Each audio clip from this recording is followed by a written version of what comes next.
बातचीत करेंगे। दिवाली में हार्ट अटैक्स के नंबर बढ़ने वाले हैं। देखिए, पहले आपको कुछ बेसिक सच्चाई समझना ज़रूरी है कि आज के डेट पे दुनिया के अंदर एक पोस्ट कोविड नया न्यू नॉर्मल सेटिंग शुरू हो चुकी है। यानी इस चीज़ को आपको समझना पड़ेगा कि कोविड के बाद, कोरोना के बाद आपने देखे हैं कि गरबा हो चाहे जिम हो, हार्ट अटैक के नंबर्स बढ़ते जा रहे हैं। और हार्ट अटैक के बहुत सारे कारण होते हैं। हार्ट अटैक के अपने आप में ही अनगिनत कंट्रीब्यूटिंग फैक्टर्स हैं। लेकिन क्योंकि हमें कुछ बातें समझनी जरूरी है, कोरोना वायरस और साथ ही कोरोना की वैक्सीन। जी हाँ, कई लोग वैक्सीन के पीछे पड़ जाते हैं, लेकिन अकेले वैक्सीन नहीं, बट हाँ, vaccine is again one contributing factor. Corona virus या कोरोना की वैक्सीन दोनों ही कंट्रीब्यूटिंग फैक्टर्स हैं कि जिसके वजह से हार्ट अटैक्स बढ़ गए। कई सारे लोगों को कोरोना के टाइम पर ही हमने हार्ट अटैक्स आते हुए देखा। और ये हार्ट अटैक्स उस समय कोरोना वायरस एक हाइपर कोएगुलेबल स्टेट पैदा करता है, या फिर ये मान के चली जाए कि इन्फ्लामेशन करता है खून की नसों के अंदर। ये देखा गया, simple, it causes increased intravascular inflammation. कई बार ये इन्फ्लामेशन ब्रेन में हुई, ब्रेन के अंदर प्रॉब्लम्स आ गई, लोग बेहोश हो गए, कईयों के आंखों में हुई, कईयों के लंग्स में हुई। So everywhere there was inflammation.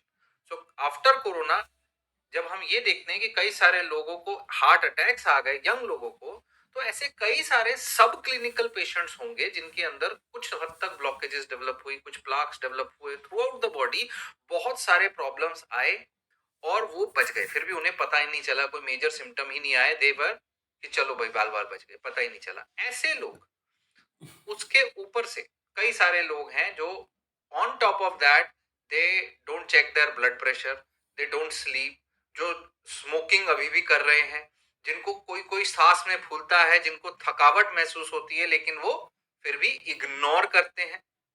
और फिर ऐसे लोगों के ऊपर आजकल चल रहा है, अगले 2 दिनों में अपने आंखों के सामने मैंने एयर पोल्यूशन को 2 से 4 गुना बढ़ते हुए देखा है अगले 2 दिनों में।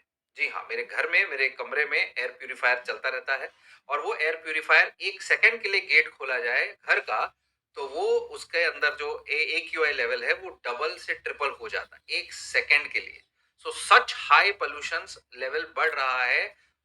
बेधड़ाके हम बाहर घूम रहे हैं, बेधड़ाके लोग पटाखे फोड़ रहे हैं, स्मोकिंग कर रहे हैं, कोई किसी को लेना देना नहीं है कि दुनिया में क्या चल रहा है।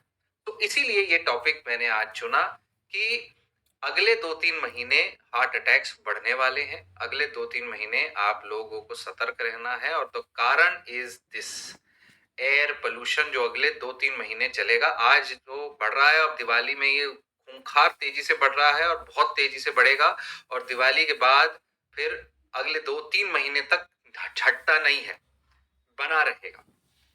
मैं तो अपने बच्चे को बाहर, पता नहीं, अब मास्क, बाहर से फुटबॉल खेलने था बंद करा दिया। मैं कहा भाई इंडोर गेम खेलो। अब बच्चे भी इंक्लूडेड है जिनमें डैमेज होगा।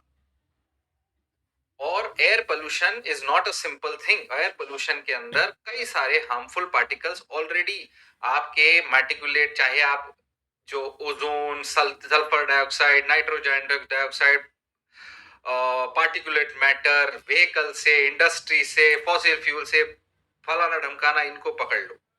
और हार्ट अटैक एक बहुत बड़ा कारण है जिसमें पोल्यूशन मैटर करेगा।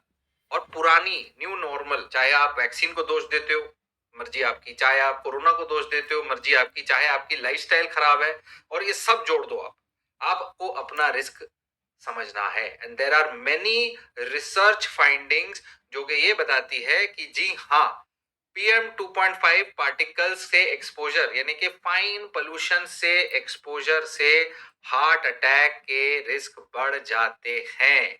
जी हाँ, और इसी के बारे में आज हम थोड़ा डेप्थ में बताएंगे कि क्यों और किस तरीके के रिसर्च आ रहे हैं। इन्फ्लामेशन सबसे बड़ा वर्ड है आपका, क्योंकि इन्फ्लामेशन ही हुआ था जो आपका कोरोना टाइम पे हुआ था। दिस इन्फ्लामेशन इंक्रीजेस, और एडिशनल इन्फ्लामेशन होता है इफ आपकी बॉडी के अंदर, आपकी सांस की नली के थ्रू पोल्यूशन जाता है।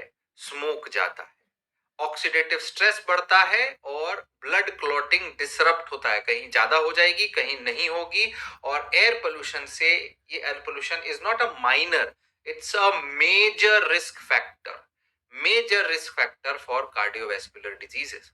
नाउ लेट्स फर्स्ट अंडरस्टैंड ये हो कैसे रहा है, एंड अगेन इस लेवल पे हम क्वेश्चन आंसर्स भी लेंगे।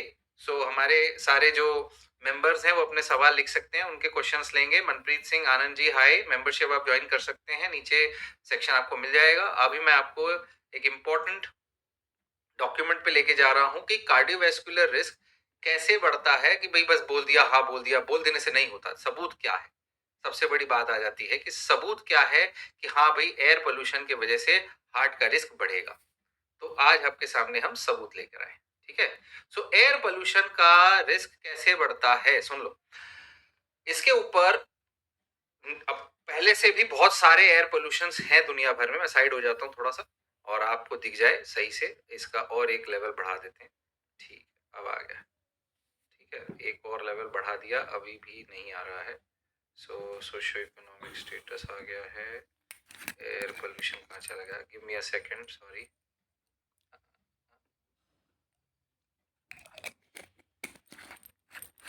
हाँ, सो हमें चाहिए था ये सारे रिस्क फैक्टर्स के ऊपर इन डेप्थ डॉक्यूमेंट्स हैं जो direct medical up to date website पे रिसर्च्ड डेटाज हैं। तो इसको मैं शॉर्ट में आपको बताऊंगा, बाकी पढ़ने वाले पढ़ सकते हैं, जिनको मेडिकल नॉलेज है, रिसर्च डेटा है, नॉलेज है, समझ सकते हैं आप।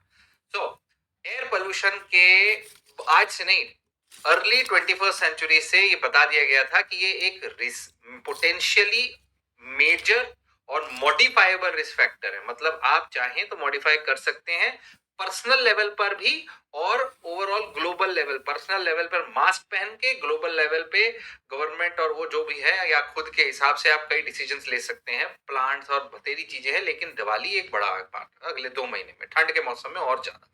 Specifically fine particulate matters, ozone, carbon monoxide and sulphur oxide.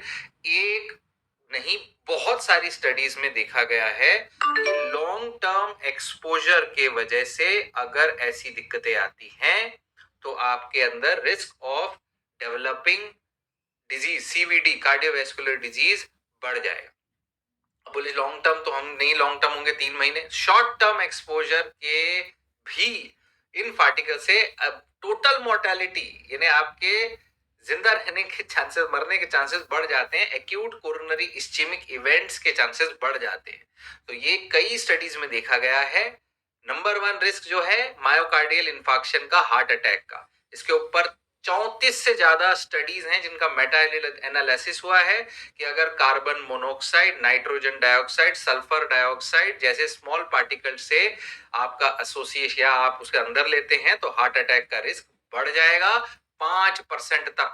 जी हाँ, छोटा लगता है, लेकिन जो सोच के देखो बाकी सब लोगों को कितना सारा रिस्क होगा, जिनको ऑलरेडी रिस्क है, जिनकी लाइफस्टाइल खराब है, जो ड्रग्स लेते हैं, जो स्मोकिंग करते हैं, जो मोटे हैं, जो एक्सरसाइज नहीं करते, मोर्टेलिटी का रिस्क उनका बढ़ जाएगा।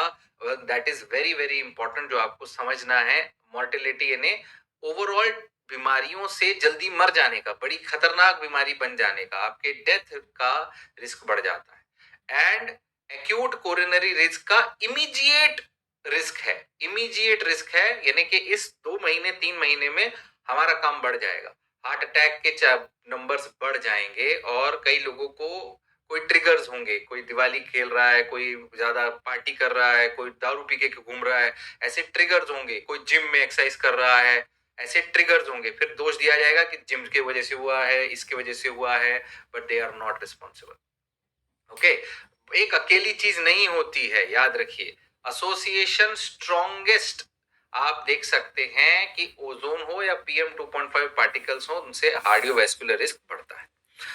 एयर पोल्यूशन से अगर आप उसको कंट्रोल करते हैं तो बहुत बहुत इंपॉर्टेंट, मैं तो भाई एक एटलीस्ट आप अपना 8 घंटा 12 घंटा जो घर में बिताते हो, उस घर के अंदर आप अपने पोल्यूशन को कंट्रोल करें। That is what I would advise.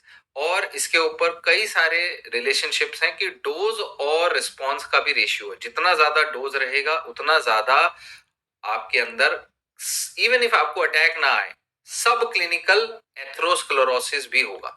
सब क्लिनिकल एथेरोस्क्लेरोसिस का मतलब है हर साल, साल दर साल, जितनी साल आप एक्सपोज होते हैं इस तरीके की चीज से, आपके अंदर ब्लॉकेजेस बढ़ते जाएंगे। वो ब्लॉकेज हार्ट में हो रहे, हाथ में हो रहे, ब्रेन में हो रहे, कोई नहीं कह सकता। सो ये स्टडीज में देखे गए हैं, डोज रिस्पॉन्स जितना आप लेते हो, एवरी टाइम यू थिंक आपके ब्लॉकेज बढ़ रहे हैं। तो डरने वाली बात है, एंजाइटी वाले लोगों को दिक्कत आएगी, लेकिन जितने ज्यादा लोग समझेंगे उतना अच्छा, इसलिए शेयर करिए इसको। एक्सपोजर इज डेंजरस, इसके ऊपर कई सारी स्टडीज हैं। और यही नहीं कि सिर्फ अटैक आएगा, आपका arterial blood pressure, mean blood pressure बढ़ेगा, लोगों के ब्लड प्रेशर बढ़ेंगे, इंट्रावेस्कुलर क्लॉट्स बढ़ेंगे, खून गाढ़ा होगा, एंडोथेलियल डिसफंक्शन होगा, और आपका एथेरोस्क्लेरोसिस जो कि ब्लॉकेज वाली बीमारी बढ़ेगी। तो ये एक डेंजर है आप लोगों के लिए सामने। आगे अगले 2 महीने आपको देखना है कि आप इसे कैसे हैंडल करेंगे।